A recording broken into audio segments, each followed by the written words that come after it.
Good morning, everybody. Orange A here with another War of the Visions video, and it is still dark and early on Wednesday morning. My voice still isn't working perfectly correctly because it's too early to talk right, but our Global Fest upgrades are here. I want to look at Dwayne, Zazaan, Fryevia, and Elena. Look at their transcendences and see if, like in Elena's case, we got the same treatment as JP, and in the other three, it's our first look at it at all. So let's check it out. Let's see if they're any good without that 4-month foresight. I love this stuff. This is really fun to be the first people to get something. Now, meeting in the moonlight. This is Dwayne's new VC. First thing I gotta say, gives him some speed. We got 4 agility on this thing, love that. And then attack and HP, really solid stats for Dwayne right here. The defense is a decent unit effect, but that's the only like generic unit effect on it, is just defense 8. That's okay. Now for Dwayne, he gets absolute terror, which is a medium range small AoE, 240%, which is big. Move right here that dispels ignore fatal damage. Cool, that's awesome. 240%, I feel like that's XL. I thought this was just a large damage move, which I believe was 200. Maybe I'm just confused on that, but still really nice move for him.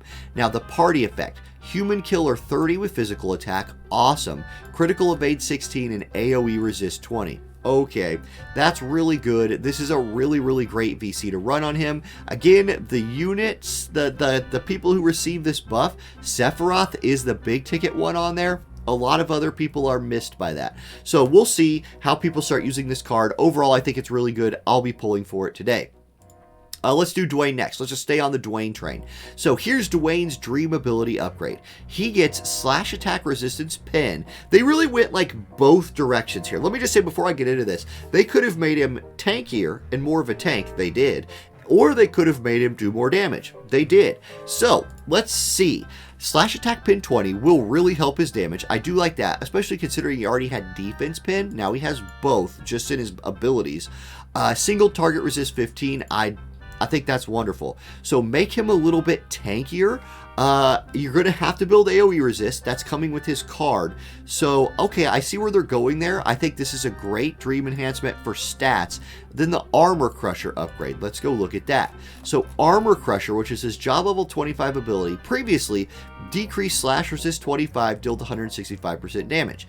Now it does both of those things still, but it's a 100% hit chance move that gives him 8 hate. This is the thing that Dwayne was missing, guys.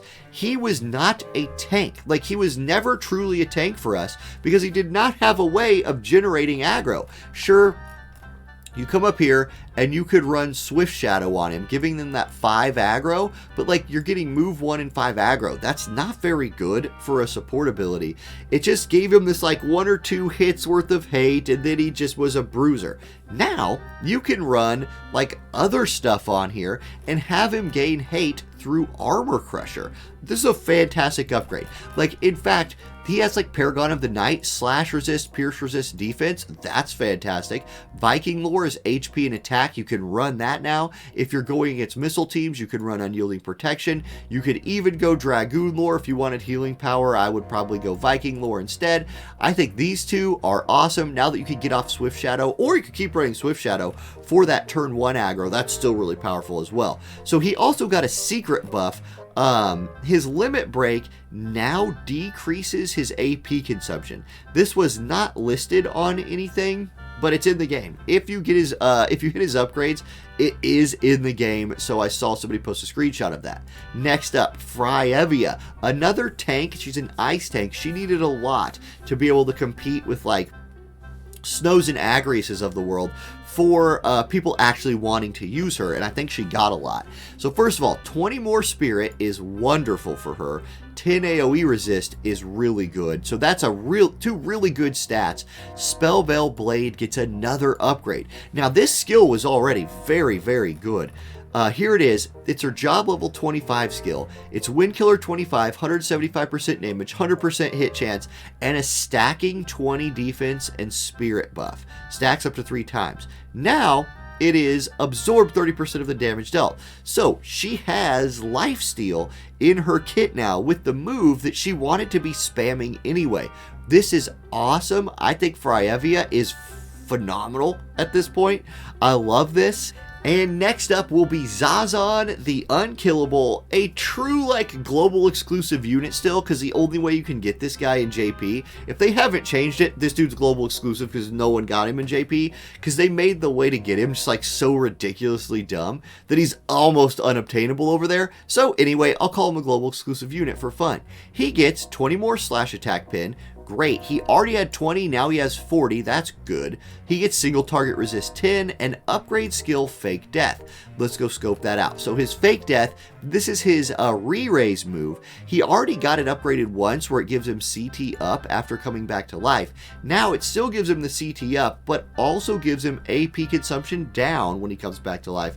And crucially, gets a second use. He can now use this in 2 fights, which makes him a much more viable Guild Wars unit. I love that. Let's go. This is a great upgrade for Zazaan. More damage, a little bit tankier, especially against single target moves, and 2 uses of fake death. That's really cool, so congrats to Zazaan. And if you run in Paladin, you also have Immortal Spirit right here. So for 1 fight, you can have Courage and Re-Raise. And then for 2nd fight, you're at least not like out of all of that stuff. And that was always the kind of the thing that felt bad about Zazaan, is like, sure, you went into fight 1 and you had Courage and Re-Raise on, and then you got to like navigate that fight that way. Then you went to fight 2, you had neither of them, and if you didn't dodge anything, you died. Now at least you could have Re-Raise going into fight 2 in Guild Wars. I think that's a really good buff for him. Okay, Starlight Elena, what's she getting? Now, we already knew she was getting these things, but I've tempered my resolve. Does she get the JP treatment right here? Yes, she does. So it goes all the way from literally just being Courage to being Courage that gives accuracy, critical evade, and has 2 uses. So much like Zazaan, now Starlight Elena is a better Guild Wars offense unit. She's a better Guild Wars defense unit. This is great. She's already a really good unit. This is a fantastic upgrade for her. Think about how annoying it is if you're ever fighting like a light wall or something in Guild Wars. Previously, if you saw that Elena had been battled, at least in Global, you could say, well, at least she doesn't have her Courage anymore. I just have to kill her once. Those days are over. She's going to recast it for the 2nd time. Oh boy, expect to see some Light mixed in now. I think Light this is kind of a big buff for Light, especially with all the dark out there and her picking up some dark resist. I think Light sees its way back onto the stage a little bit. We will see. Who knows for sure? We'll find out in time. Thank y'all for watching. I tried to get these videos done real quick this morning so I could get them out before going to work. Hope you enjoyed them. Have a great rest of your day. Once again, I'll be live after work this afternoon, doing a few polls and maybe doing a tier list video for these Global Fest units. See y'all next time. Peace.